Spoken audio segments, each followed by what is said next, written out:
Қошқар, мына шөптердің дәмі қандай жақсы, балғын әрі құнарлы.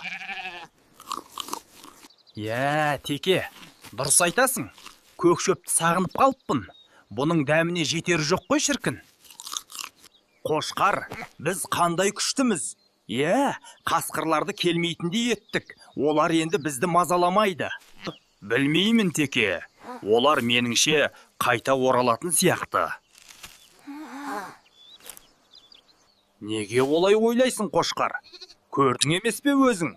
Бізден қалай қорқып қашқанын? Естуім бойынша, алдын бұқадан таяқ жеген қасқырлар бір бөріні жалдапты. Ол мықты десет, бізге шабуыл жасау үшін дайындалып жүр екен.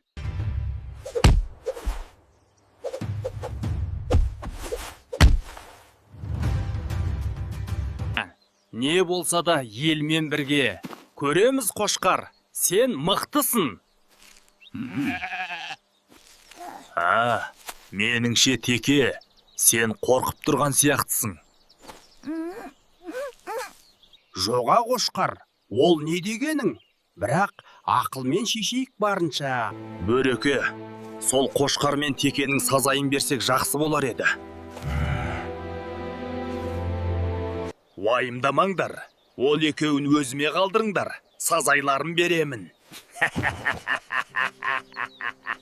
Теке біреу-міреу көріне ма? Тез айтсаңшы енді. Қошқар, ақырын сөйлеш. Ойбай, олар келді. Тез алдарынан шығайық, жүр.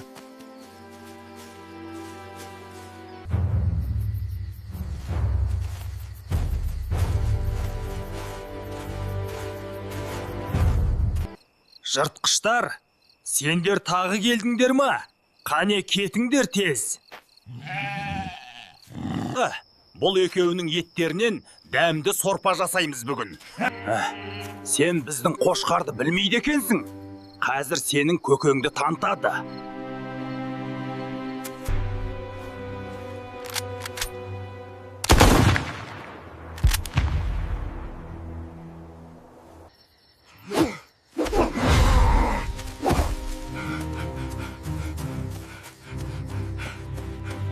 Біз тағы жеңіске жеттік.